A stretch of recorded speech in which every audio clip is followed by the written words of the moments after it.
Welcome to the University of Findlay Art and Culture Show. I'm Sharinda, your host, and today I am very happy to introduce to you my cousin from across the pond, Mr. Charles Berthoud. Welcome, Charles. Thank you. He's not my cousin, but between the red hair and the cello and the bass, we could be related, right? Yeah, pretty much.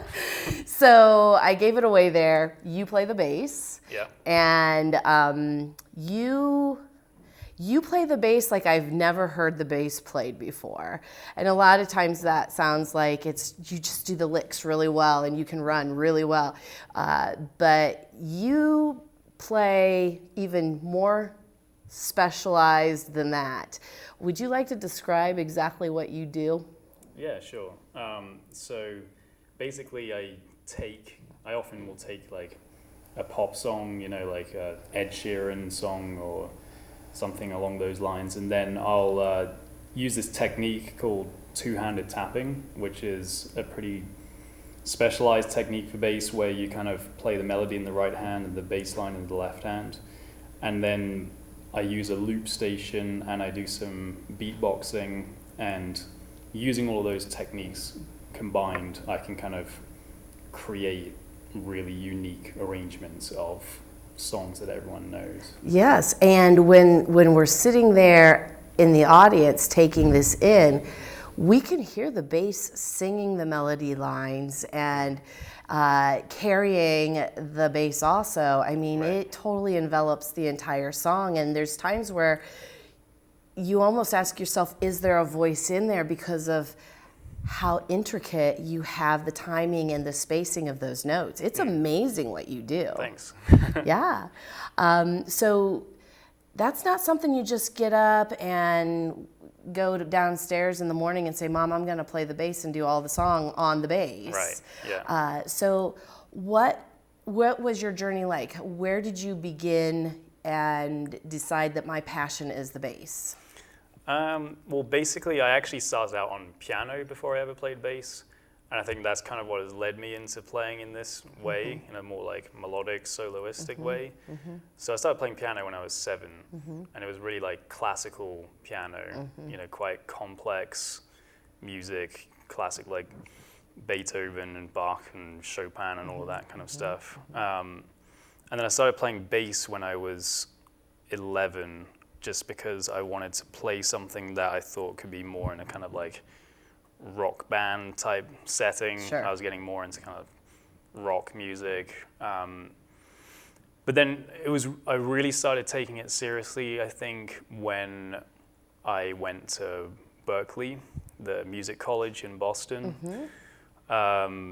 because that was the first time that I had seen anywhere where you could actually study contemporary and pop music, not just classical music. Everything in my high school and everything before that. Traditionally formal, classical. Right, like stuffy. Yeah, and I mean like my private bass teacher in high school would kind of like help me out with, playing Red Hot Chili Peppers and stuff like that. Gave you a little bit of freedom, but still kept it reined in. Yeah, exactly. And then I went on this Berkeley 5-week summer course, and that was the first time I'd ever seen anywhere where you could learn contemporary music. And it was kind of mind-blowing, basically. And you flew back home and said, that's my space, that's where I'm headed. Basically, yeah. And that's great. Yeah. You had a 5-week, I'm sure it was very intense. And I mean, you probably, because a lot of music schools, for viewers, when students go for camps, it's not an hour here and then we go swim and then we go to sock hops. It's you get up, you eat, you breathe, you sleep, music. Right. And it's like that consecutively. If you're awake, you're running something through your head, you're reading something, you're writing something that's melodic. Yeah, correct? Yeah, pretty much. And you're networking with those professors who are considered some of the best in the world at what they do. Right, yeah. And so you're hungry for that. You want to get everything you can from them because you don't know if you're going to have that experience again. Yeah, no, it was a pretty amazing experience. And like, there were, I didn't really sleep that much during that Exactly. period, and but I didn't ever You feel were on a tired. total high. Yeah, I just didn't feel tired at all. You were lost in that zone. Right, exactly. I get it. Yeah. It was weird. Yeah. But really cool. But special, yeah. Yeah.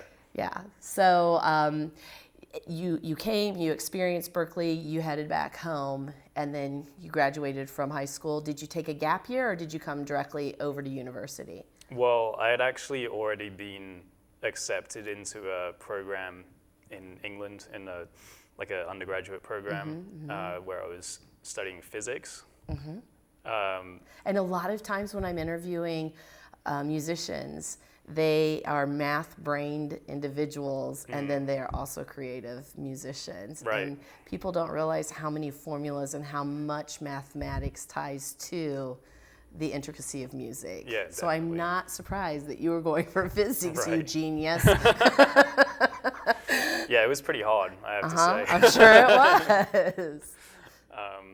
But yeah, so I did that for a year, because I thought, I'd already been accepted, Sure. and I wouldn't even be able to start Berklee for another year anyway, because the summer program is right before the fall semester starts. So just I'll just do a year there just to check if that's what I actually want to do. But right, and that's part of the higher ed experience also, is checking those doors and what opens and what connects. And right. so that was wise on your part, because you're not looking back going, what if? Yeah. Should I have tried? Right, exactly. Yeah. Cool. So you're in Berklee, you have this passion, but you also had professors that listened to your desires and your dreams, because you were one of the only individuals in the world that play like this, correct? Yes, It's a very small, select group. This is just coming on to the circuits of music around the world. Yeah. Yeah. So how good did that feel that they recognized your talent, but also gave you permission to dream and have that vision? Yeah, it was a great feeling, and I definitely felt very lucky, because the way that I play is often actually discouraged, I would say, by people that teach bass guitar lessons, because basically most teachers are thinking about what is going to allow you to play like other bass players. Right. And what's going to... And that's traditional. You have your hand on the neck here, and you have a hand here over the sound hole, Right. and you're either strumming, picking, tapping here, but this hand stays up here on the neck all the time. Right. Yes. And you have to have your fingers cut, your fingernails cut. Right. Yes. Yes. Exactly. And it is so cool, because there are times where you are playing this way, you're playing this way, you're doing and then you get going so fast. Right. It's basically like you've taken a keyboard and put it up on its side like an old synthesizer, but it is just all bass line. And there are violinists out there who have had modified violins, so they have extra strings so they can build songs through looping stations. But yours is pretty much a traditional bass, correct? How much have you modified the basses you play so that you can do what you do?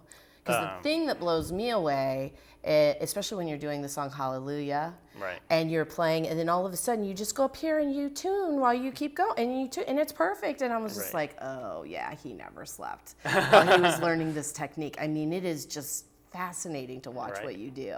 Yeah. So, well, I haven't modified them too much. The main modification is actually what you were saying in Hallelujah. So each string, in addition to the regular tuners, it has these little levers. Stretcher levers. Yeah, exactly. And which makes sense to someone that plays a string instrument, but it's a way you can stretch the string to go to a special note sound and then adjust it back to traditional sound. Yeah, exactly. So you can play an open string and then bend it with this lever right there. And that's the main modification. And other that's than that, considered probably a gentle bend where it's not the wah-wah pedal where you've got it down on the floor and you're really bending the sound. right. This is more the string itself. Yeah, exactly. Yeah, but other than that, the basses, they are nice basses, I will say that. They are very nice basses. They're gorgeous. Yeah, like, it definitely makes it easier if you have a high quality bass, Sure. but it's not like there's something crazily different about them, you know. The strings are maybe a little bit lower than on an average bass, but other than that, they're quite similar. Yeah. So we've walked through your journey of going to Berkeley, finding professors that believe in you, having that humbling experience, and then the decision came of I'm graduating, I'm ready to take this on the road. And you do have social media, you do have access on YouTube with just some amazing, breathtaking views around you. Yeah, everything you have done, you have invited the viewer to find a way to escape in the sound as well as within the nature and with where you've planted yourself, which is awesome. But that shows, again, the depth that you take your music seriously, that you're all encompassing, which is kudos to you. Because a lot of people, they don't have that gift. They can play the instrument, but then they need to hire all these people to envelope it into a picture that someone that's not a musician can find themselves. And Right. you do it all yourself, correct? Yeah. These are your visions. These are your focal points that you want us to travel with you. Right. And that's just amazing. So what did it look like? Obviously, you're an internationally renowned artist because you're across the pond in the U.S. right now. Right. You are from England. Yeah. But what other corners of the world have you had the opportunity and joy of exploring through your gift and calling of the bass guitar? Well, so last year I went to Japan and played some shows over there. And I'm sure they loved it. Yeah, it was amazing. And did you Yeah. get to play with other instrumentalists there where they were able to showcase under and around and catalyze you? Yeah, yeah. I played. It was actually quite a funny story because I do a lot of online work. Uh-huh. So basically, people send me their song just like by email or something, Uh-huh. and then I play a bass line on it and send it back to them. And you probably do session work like that too Yeah. for recordings where we're listening to you and don't know it on other people's albums. Right, exactly. So one of those guys was from Japan, and then one day he just sent me an email, and he was like, just wanted to know if you would like to come and play with my band in Japan. And You're like, wow. And I was like, this is a little different. I know, but like, it wasn't a hard decision. Yeah, at it's a all. no-brainer. Yeah, exactly. So, yeah, obviously I said yes, and went there and I played with his band, and I played some solo performances as well, and it was amazing. Like, I didn't realize how friendly everyone in Japan is. Very hospitable. Right, exactly. And very appreciative audiences as well, just like hanging on to every note you're playing, and yeah, that was incredible. And actually, I'm going back there in December. Wonderful. So, yeah. So when you were you there for a week? Did you do a tour with them, or was it you went, you landed, and you stayed in one area of Japan, and you'll go back and do another area in December? How does that work? So I know every experience is different. Right. Well, last time, it's actually going to be pretty much the same this time. Basically, we went to this town called Fukuoka, which is like a big-ish city for them, which is like 6 million people.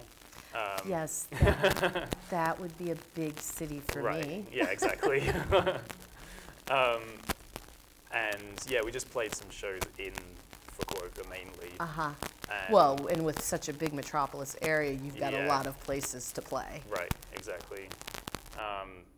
and yeah, just kind of different size, like some smaller clubs and some kind of bigger rooms as venues. well. Yeah.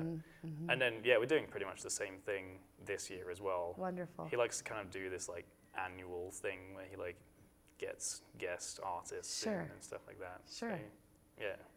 And so, have you had the opportunity to do anything like in Australia? I know that you jokingly say, oftentimes, I'm not from Australia. Right. This accent is from England. Yeah. And I know Americans are really bad about trying to put everybody in one location. Right. But have you had the opportunity to go to Australia? I've been to Australia, but only on vacation. Yeah. I've never played there. That would be really fun, though. Yeah, I think you would do well. We'll have to set that up for you. Yeah, if you can do that, that would be amazing. So we've been talking about the techniques that you use and how good you are. Do you have accessibility for our viewers on social media? Yes, I do. I'm on Instagram, YouTube, Facebook. Those are the main ones I'm on. I am on Twitter, but I haven't tweeted for quite a while. Yeah. It's hard. It's hard to keep up with all of it, plus actually live the adventures of real life. Yeah, It's it really is. difficult. And like 3 social media platforms is already like quite a lot. My YouTube is actually pretty exciting right now because I just collaborated with this like other bass guy on YouTube who's got like a ridiculous amount of subscribers. Good. So it's like been getting me a lot of views. Awesome. So, yeah. Well, and we need to spell your name because I pronounce it Berthoud, but it does not spell like it sounds. No. So when they're going to Google and search you, how do you spell your last name? So it's spelled Berthoud.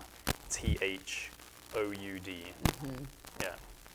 It's That's not at all like no. it sounds. Well, it's originally a French name. My family moved to England from France like 200 years ago, something like that. Yeah. Cool. Yeah.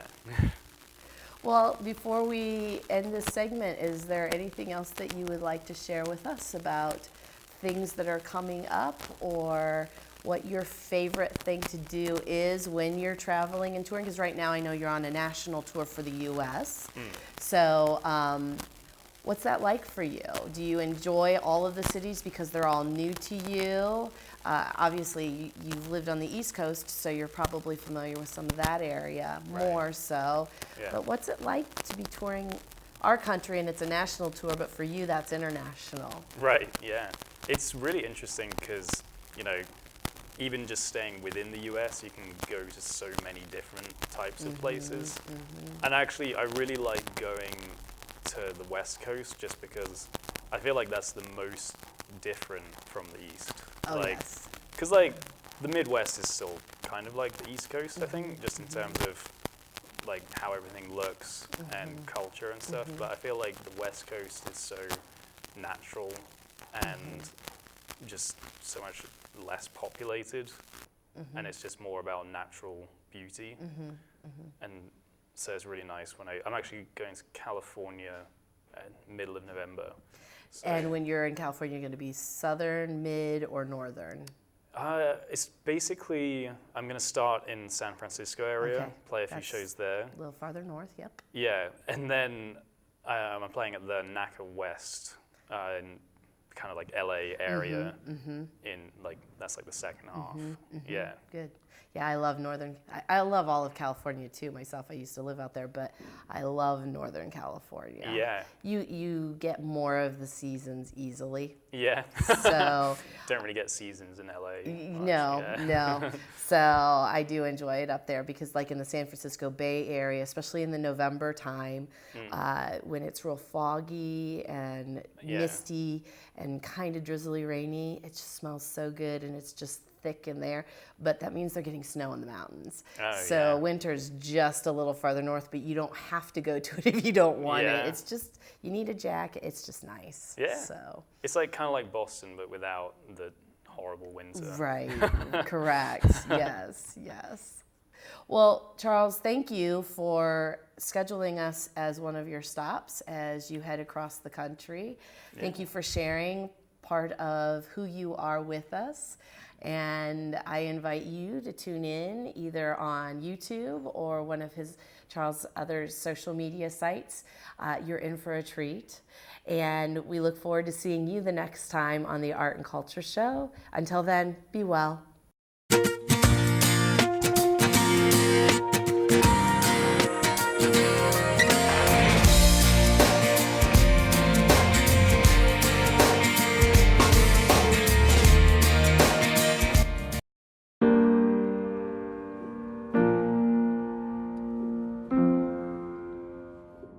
UFTV is your university and community TV station.